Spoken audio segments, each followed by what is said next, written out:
What is up, guys? Welcome to another episode of the Silver Underground Podcast. My name is Doug, and we are coming to you live from an undisclosed location, kind of garage bunker, whatever you want to call it. I like to call it a man cave. This is the weekly podcast where I take a look at unknown, forgotten, or critically panned films, and I let you know if it's worth your time or if it is not worth your time.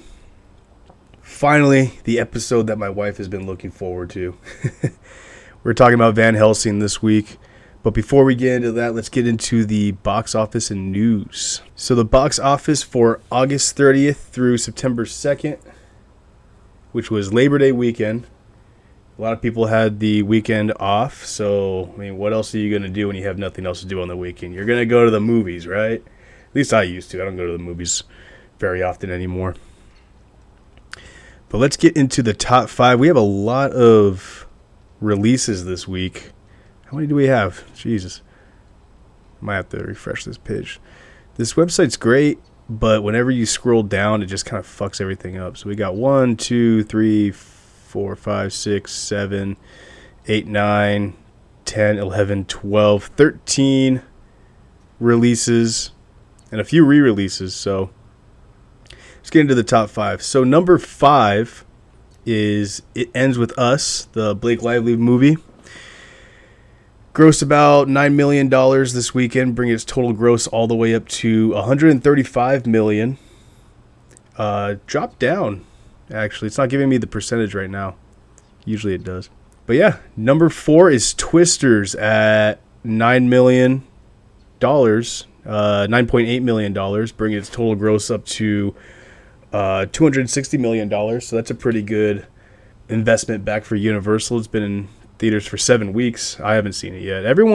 We had a few people over this weekend, and everyone that saw it said it's pretty good. I think it's on, it might be on Peacock or Amazon right now. Maybe I'll check it out. I don't know. Number 3 is a new release, Reagan. That's the Dennis Quaid starring biopic of the former president. Brought in $10 million this weekend. I haven't heard anything about this. I saw the poster. That was about it. I haven't seen the trailer for this movie. I didn't even know it was coming out this weekend. But made number 3, so a few people saw it. Number 2, no surprise here, is Alien Romulus with $11 million, bringing its total gross up to $91 million for its third week. Doing pretty well, doing strong. And number 1, of course, no surprise, Deadpool and Wolverine. Bringing its weekend gross to $19 million and a total gross, holy shit, to $603 million. Wow. Let's see, the re-release of Coraline is in 10th place. $4 million. The Crow, I think it got lower. It's 13th place. Only made $2 million this weekend, bringing its total gross to $8 million. I think that's basically it for the main releases. Nothing really surprising this weekend. I mean, everybody wants to see Deadpool and Wolverine. Everybody's hearing great things. Same with Alien. It's crazy that 2 R-rated movies are basically headlining the weekend box office. And Despicable Me 4 is still pretty strong. It's at 8th place right now. And Afraid. I don't know what Afraid is. That's a new release. What's this one about? Oh, that's that new AI movie that came out. It's kind of like I don't know if it's like a sequel or like set in the same universe as Megan. I think it's supposed to be. It's made by the same people who did Megan. That was only in 9th place though. Shaun of the Dead was re-released. That was 18th place. And what's 1992. I think I don't know anything about this one. But that was 14th place. A lot of these movies that haven't been doing well, I haven't seen any marketing for whatsoever. I think I saw something for Shaun of the Dead, on Reddit a while ago, but I didn't know that was even re-releasing. But yeah, that is your weekend box office. So, short news week once again. Nothing really exciting coming out. There's a few posters that were released, but nothing too exciting. The only thing that I really want to talk about was Uwe Boll. Now, for the uninitiated, Uwe Boll is a German or Russian director who just makes these notoriously bad video game adaptations. He did like the Far Cry movie. He did House of the Dead. Back in the day, he got some like industry backing for In the Name of the King, and I don't know if that's like a previous property, if it was based off of a book or a video game or anything like that. But all of his films are just notoriously bad, and he's done a series called Rampage, and it's just a movie about a guy that just goes around and commits mass murder. There's no story behind it. He tries to get political as the series goes on. I think there's 3 of them. The third one is literally just the main character hiding, in the woods. The entire fucking movie. It's pretty boring. But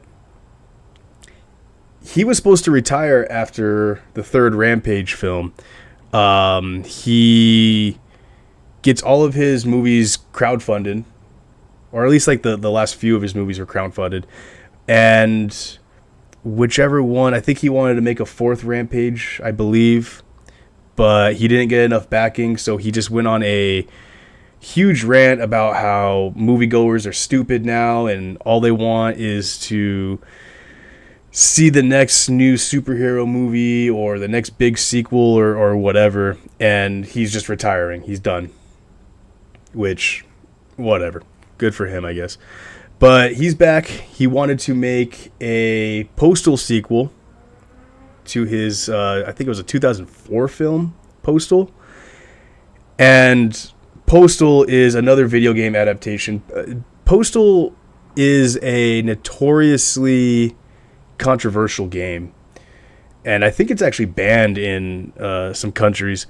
But the whole premise of the game is you go around and in essence you can do whatever you want. I think the main story is you just have to go do mundane things. Like I think the first mission is you have to go to the market and get some milk or something like that. And along the way you can commit arson if you want. And I think the devs of the game came out and said, we don't condone what you do in the game, but it's up to the player what you decide to do. So if the player decides that he wants to use a cat as a suppressor and just shoot up a Walmart or something, you can do that. We're not going to stop you from doing it, but the mission is to go and get milk. It was a controversial game. I'm sure it was a controversial movie when it came out, but he wants to make a sequel to this, and he went on Indiegogo and wanted to get crowdfunding for Postal 2. And at the time, was there? He doesn't have the original back. Oh, here it is, right here. So he wanted to get $2.5 million in about a month to fund this movie. He only has 16 backers, at least at the time, and $850. So 16 backers, they barely even pledged like $20. But he canceled it and went on this huge rant, which I'll read to you right now. Once again, he's blaming the audience, but in his statement, he refunded everybody and stated, we cannot cancel the project, but we have made all the pledges invisible, so nobody can purchase any, and everybody who has pledged will get a refund. Once we get the funds, you will get a refund in full, even if Indiegogo takes a percentage. I will still refund you the full amount. And I'm sorry that it's come to this. We had no choice. I'd say this is probably the very definition of a misunderstanding and someone reacting and then the internet taking control and making it 1,000 times worse without knowing the facts. But this movie is now shelved. I'm sorry, guys. I was only doing my job. So, and he also released a YouTube video.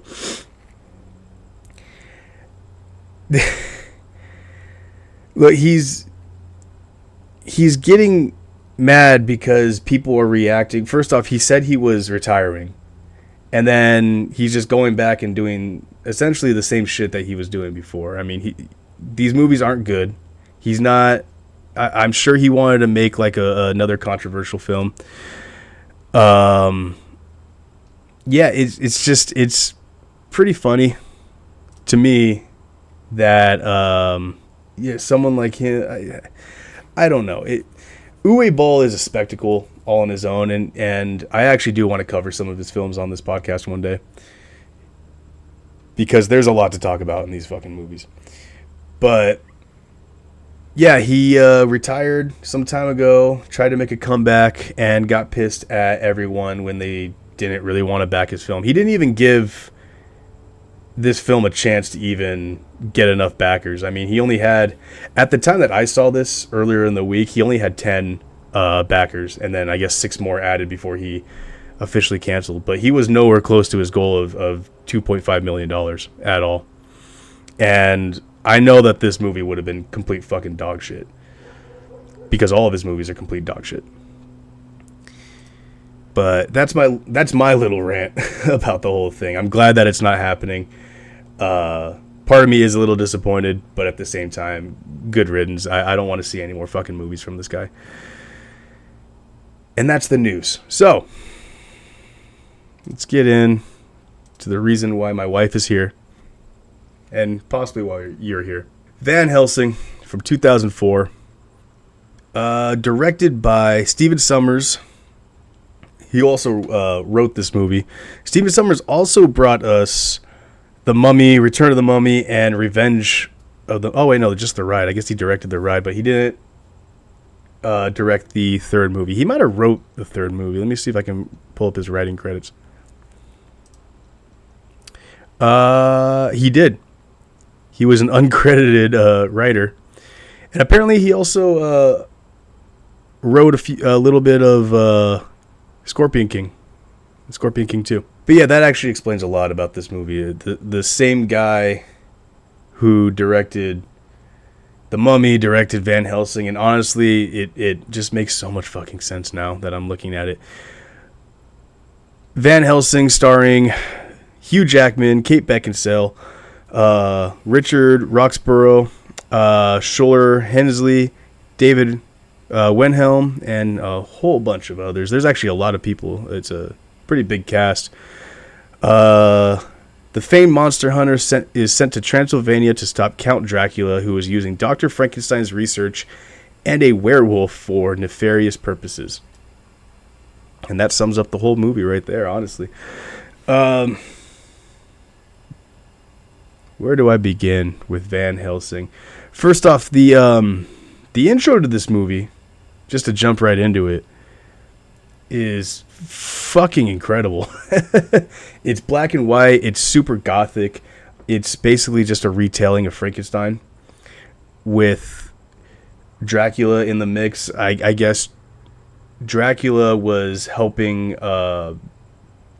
Dr. Frankenstein fund his project, also give him some tools and equipment to create the monster Frankenstein. And basically when Dracula finds out that, you know, the monster works and Frankenstein created what he wanted, he really didn't have any use for Dr. Frankenstein. He just wanted the monsters. So he kills Dr. Frankenstein. And while all this is happening, the town is... They formed a mob outside of Castle Frankenstein, I guess, or his lab, and is breaking in. In the original movie, they are going after the monster and not Frankenstein, but I think it was actually explained a little later that Dr. Frankenstein was a grave robber. So they were probably going after Dr. Frankenstein for that. But yeah, the whole beginning, I think it's like the first 10 minutes of this movie is fucking awesome. Like I said, it's black and white, super moody, super gothic. The guy who plays Dracula, and I just had everything up, Richard Roxburgh, he just fucking goes for it, dude. Every scene that he is in, he dials up his acting to like 11, and I fucking love it. It's just so corny. It's so cheesy. It works for this movie. It's a cheesy action film. But this movie honestly would have benefited more if it was rated R, because later on we're introduced to Van Helsing, played of course by Hugh Jackman, and he is hunting Dr. Jekyll and Mr. Hyde. Mr. Hyde. He has a fight with Mr. Hyde. He cuts off his arm. And my wife even pointed out there's no blood in this at all. It would have been cool if this was just a bloody, over-the-top action movie. Van Helsing has these cool, like, razor wheels that he uses to cut shit up. The action's super cheesy. It's super over the top. And honestly, it makes sense. Steven Sommers. Universal clearly wanted to go for another swashbuckling action film that brought success with The Mummy and The Mummy 2. And I guess The Mummy 3 too. I haven't seen The Mummy 3 in a long time. But that type of action just doesn't really work too well in this, because there are times where it doesn't know if this movie wants to be a horror film or if it wants to be just an all-out action film, and just somehow the two just don't mesh very well. But for what it's worth, like I said, some of it works. There are some pretty creepy scenes in this movie. There's some cool action in it. There's some stupid action in it, and there's some stupid creepiness in it. I mean, it's got a little bit of everything. But yeah, Van Helsing tracks down Dr. Jekyll, or Mr. Hyde, whatever, same person. Ends up killing him. He ends up throwing him off of a cathedral, and Van Helsing rides a horse all the way from Paris to Rome. And I am no geographer. I don't know a lot about maps. I don't know a lot about distances. I get lost when I'm trying to go to 7-Eleven down the street. But that's a pretty fucking long horse ride. I would assume, at least. But we learn that Van Helsing is working with the Catholic Church, and the Catholic Church is basically like 007.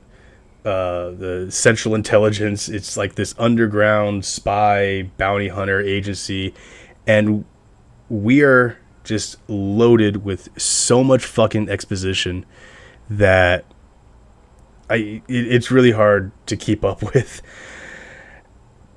Basically, the Catholic Church gives Van Helsing a hit, monsters, whatever, whoever it may be, and Van Helsing has to go out and hunt them down. And preferably bring them alive. But he never does, and the Catholic Church gets pissed at him.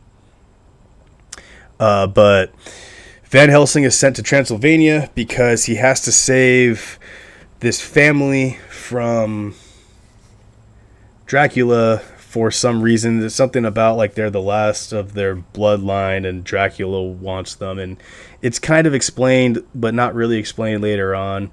But basically, Hugh Jackman sees Kate Beckinsale and goes, "Yeah, okay. I'll save her.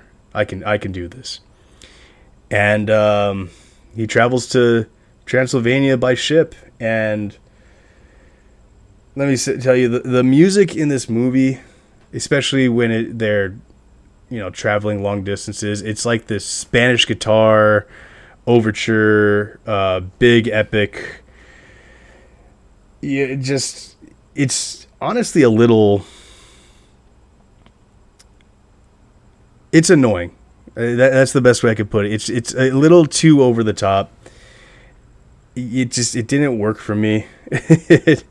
I kind of wished it would have just stuck to a theme. I wish it would have been either a horror movie with some action elements or just an action movie with some horror elements. And I guess it was more or less an action movie with horror elements, but that just didn't work for me. Anyway, we are introduced to Kate Beckinsale and her brother, who are, I guess they're werewolf hunters or something. Kate Beckinsale's brother is being used as bait to capture a werewolf for some reason, but of course everything goes south, and Kate Beckinsale is about to shoot the werewolf, and her brother saves her, but gets knocked off a cliff in the process. So her brother dies pretty early on, and while all this is happening, Van Helsing, like I said, is making his way to Transylvania. He makes his way to a city, and we are just given more exposition, dialogue from Kate Beckinsale, who I guess runs this town or city, village, whatever. Pretty cool looking village, I'll give it that. I mean, it like I said, the gothic tones in this movie, it's like slightly steampunkish. That works for this movie. The look of this whole movie is fucking awesome. They nailed the look of this movie to a T. The way that I forgot to mention this, but the way that like Frankenstein looks is probably the best looking Frankenstein we've gotten, modern Frankenstein we've gotten in a fucking long time. Van Helsing looks pretty cool. He has this cool hat with his trench coat. He's got an arsenal of weapons. Kate Beckinsale looks like an anime character. Like all of her scenes she just poses in. It's fucking hysterical. Yeah, the whole look of this movie is fucking solid. But Kate Beckinsale is posing while giving dialogue, and while this is happening, the three brides of Dracula attack the town in broad fucking daylight. And it's explained that vampires don't typically hunt in the daytime. And yeah, I mean, just traditionally, vampires can't go out in the sun. They try to work around this by having it like super cloudy out, and then when the clouds go away, the vampires like go hide real quick, and then the clouds come back and they attack again, which I don't like that idea. It's still fucking daylight outside. I mean, the sun is still out. It doesn't work that way. But I mean, whatever. It's a pretty fun sequence of these vampire, or the brides, I guess, just terrorizing this little village. Van Helsing is given this like assault crossbow that has unlimited ammo, and he's a terrible shot with it, but he manages to get a couple shots at the vampire brides. There's I guess in this village, the local church just has holy water on tap, and he dips the tip of his crossbow in the water and shoots one of the brides and manages to actually kill her, which actually upsets the townsfolk. I mean, none of them are grateful that he not only killed a vampire, but apparently he's like the first person to kill a vampire in over 100 years or something like that. Somebody mentions that. None of them are grateful for that he mostly saved the village, because now they're like, oh, these vampires hunt to feed. Now they're going to hunt for revenge, which it's like, dude, obviously he's here to help, but fucking whatever. We're given another scene with Dracula, which is just, again, pure gold. He's just so over the top, super eccentric. This iteration of Dracula, I like this iteration in this movie.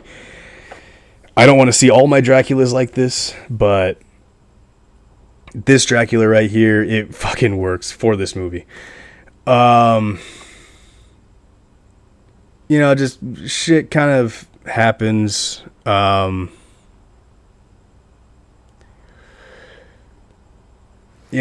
walking, or Van Helsing and Kate Beckinsale are walking inside like this castle or mansion or something, and Kate Beckinsale is attacked by a werewolf, or someone's getting attacked by a werewolf. There's a werewolf on the loose. Turns out it's Kate Beckinsale's brother. He didn't die from the werewolf. He got infected, got turned into a werewolf. And this is another cool thing that I like from this movie. The werewolf transitions, while the CGI in this entire movie did not hold up at all. Actually, I forgot to mention that with the Mr. Hyde, Dr. Jekyll and Mr. Hyde scene earlier. It looked fucking awful. CGI didn't hold up. But the werewolf transition in this movie, the idea is so cool. So instead of just like hair growing and them getting bigger, they're like, the human skin is peeled off and underneath is the werewolf skin, or the werewolf fur and hide and all that stuff. And he's literally just ripping it off his chest and pulling it off his hands. Like, it's a cool fucking transition. And cool idea. I would actually love to see that done later, in like a updated werewolf movie. I think it would be super fucking cool. But yeah, her brother's a werewolf now, and somehow Van Helsing knew that it was her brother, even though, prior to the picture, he'd never really met Kate Beckinsale's brother. I don't even think he saw Kate Beckinsale's brother, non-werewolf, but whatever. He knows that that's her brother and wants to kill the werewolf anyway. They make their way to, I think it was Dracula's castle, or a castle. Basically, there's a lot of eggs everywhere. And we learn that Dracula wanted Frankenstein to power up his offspring, basically use Frankenstein as a battery, because he wants to create vampire children, thousands of them, and they just full on rip off Alien. There's a bunch of these eggs that are just hanging from the ceiling in this cave, and there's this stupid fucking scene where Hugh Jackman like touches one of the eggs, but it's electrified, and he goes, "Oh, I need to see what's in this," and takes his glove off and just sticks his bare hand in the already electrified egg. Like, wouldn't the glove, one, it would have like kept his hand from getting all fucking gooey and sticky and gross. Two, wouldn't it, like, the glove in theory protect him from the electricity? Anyway, we find out that they're vampire babies, and they swarm out. They all hatch and swarm out and attack the village once again. And these poor villagers, within the same day, get attacked by vampires twice. But of course, these vampire babies are defective. They all pop after like an hour or something like that, because Dracula was using Kate Beckinsale's brother, who's a werewolf. Because he's a werewolf, he's technically immortal. He uses him as a battery and tries that instead, and of course it doesn't work. And it dawned on me at this point that this movie just wants to be The Mummy so fucking bad, because there's a lot of scenes where people are like swinging from ropes, and there's a lot of like sword action, and just big upbeat music, and it like I said earlier, that doesn't really work for this movie. It's fun, don't get me wrong, but it's just, it wasn't doing it for me. It was blatantly just trying too hard. Anyway, a bunch of other shit happens in this movie. Honestly, this movie is so bloated and convoluted with just so much exposition. Like, it's so hard to follow. But basically, a lot of shit happens in this fucking movie, and a lot of it isn't really super important. Basically, we find out that Frankenstein is still alive. In the beginning, he is presumed dead. Dracula never found him. He's still alive. I guess there's a prophecy that involves killing Frankenstein or something, so that Dracula can't use him as a battery. But of course, Dracula captures him, and also somewhere in this, Van Helsing gets infected by a werewolf. I think early on, Kate Beckinsale tries to save her brother, and he turns into a werewolf, and Van Helsing tries to shoot at him or something, and he gets scratched and gets infected. Van Helsing catches on to his werewolf powers pretty fucking quick. I think it's said that after you're first infected, it's like 48 hours until... Oh, no, it was just 48 hours until the next full moon. So he had 2 days to kind of find a cure and not turn into a vampire. But 2 days, they jump to 2 days pretty fucking quickly. Like, literally the next scene is 2 days later. But Frankenstein gets captured, and he's getting taken away on a boat, and Van Helsing tries to swim after him, but then like a gate closes on him, and the gate just touches the water and it's closed. So nothing's stopping anybody from swimming underneath the gate. And like I said, Van Helsing catches up on his werewolf powers pretty quickly, so he's super strong. He even showed it earlier in the scene when I think he like throws like a Kate Beckinsale, or he grabs Kate Beckinsale and his monk friend, and they like jump really high up. So he knows he has these powers. Nothing's stopping him from bending the bars. And even then, the bars are so far apart, they could fit through the bars. So nothing's really stopping them from getting Frankenstein. They just choose not to because the plot calls for it. It's a funny scene. But, yeah, more shit happens. This movie's so fucking long, honestly. Like, I think that's what the failure is in this movie, is that there's just too much happening in this movie. They try to cram so much shit into this fucking movie. And a lot of it isn't really important. But Van Helsing's monk friend learns of this prophecy where only a werewolf can kill Dracula. But all the werewolves that Dracula use either don't know that they can overpower him or don't try to overpower him. Van Helsing learns of this, and Kate Beckinsale is captured by one of the brides and is taken to a masquerade ball, which Van Helsing infiltrates. And this is another cool scene. I mean, it's just a whole masquerade ball full of vampires, and it's, again, super over the top. It's super vibrant. It's different, but also it follows the same style of the whole movie. It's a really well done scene. There's just a lot of crazy dresses and people on unicycles juggling and shit. It's cool. It's ruined though by Hugh Jackman saving Kate Beckinsale by like swinging across a rope and grabbing her and then just like landing on the other balcony across from him. It looks pretty fake and bad. But yeah, we learn why Dracula wants Kate Beckinsale, and it has something to do with her bloodline. It's really not important. It doesn't matter.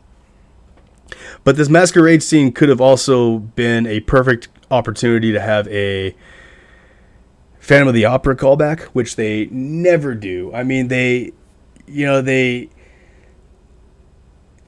give homage to a lot of classic Universal movie monsters in this whole movie, but Phantom of the Opera is just forgotten about. Perfect opportunity, and they just fumble.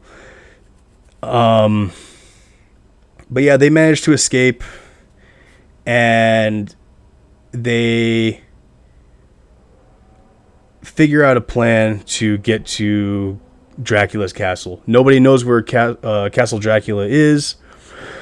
Kate Beckinsale mentions that her father has a map in his room that he's been reading for years, but he's never been able to find it. And somehow Van Helsing is like, oh, well, maybe the map doesn't lead to the door. Maybe the map is the door. I don't know how he fucking comes to this conclusion, but the script said so we're just going to go with it. He also just so happens to have the missing piece. There's like a corner ripped off of the map that he places there, and then the whole map turns into a mirror. But it's not a mirror, it's a doorway.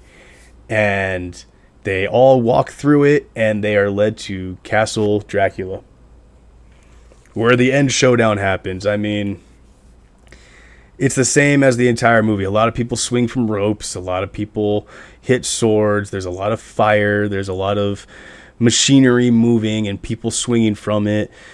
Basically, Van Helsing turns into a werewolf, and there's a big CGI showdown. It is pretty cool. I like the look of the werewolf. I like the look of Dracula and his vampire demon, look.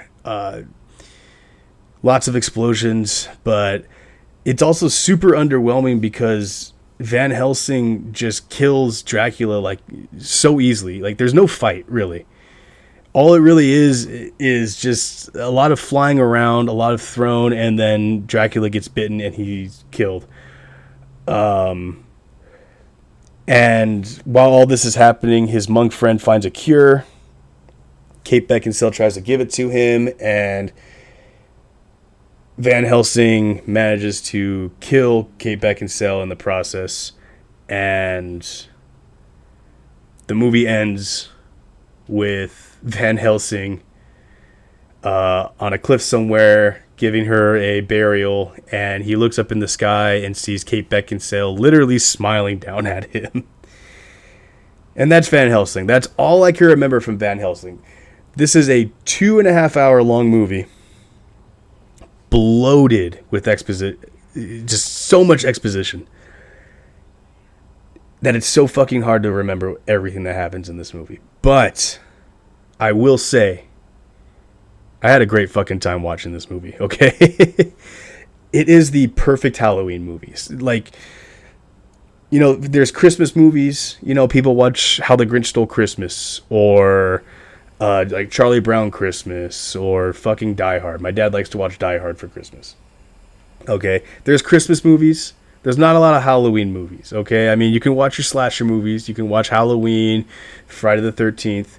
But I think Van Helsing is a perfect Halloween movie. Especially like if you're having a party and you just want the TV on and just having, background whatever. Throw this on. If you're having people over for a movie night, this is a perfect candidate. Super moody. I can't stress enough how much I love the gothic look in this movie, and the tone. It's perfect for a Halloween feature. And honestly, this movie is worth your time. It's cheesy. There's a lot going on. I'm sure there's a fun drinking game to be found in this movie. But it's a lot of fun. The action is cool at times. There are some genuinely creepy moments. And if anything, just watch it for fucking Dracula, because he is the shining star in this movie. Van Helsing has a 24% on Rotten Tomatoes, which, I mean, it's a bit harsh, but honestly, I think that's kind of deserved. 57% audience score, which I think is actually incredibly fair. I think this is a 50% movie for sure. I I had Metacritic is 35%, so about 10% higher. I think 24 is a bit low, actually, now that I'm thinking about it. I think 30 to 50% is a fair area. Maybe 45% is a fair score for this movie. I watched it on Amazon. I had to rent it, but it's also available on Hulu if you have a Starz subscription. And that is basically it. I mean, it's a shame though, because this movie it had a budget of $160 million and only grossed $120 million. So it fucking bombed in the box office. Its opening weekend was only $51 million. Panned by critics. Nobody went to go see it. It's a shame because, I mean, Universal so desperately wants to have like their monster universe, especially with the success of, the MCU. Every studio has to have a universe. This would have been a cool start to a monster universe, just a Van Helsing centered monster universe where he goes around and fights monsters, and then maybe have a movie where they all team up against him. Would have been a cool idea, but it's a shame it didn't happen. Now, yeah, that's really it. Van Helsing, check it out. Worth your time. So, I always forget to have the wheel up, so let me get that set up. Alright, so I got the wheel going, and I'm going to spin to see what next week's movie has to offer.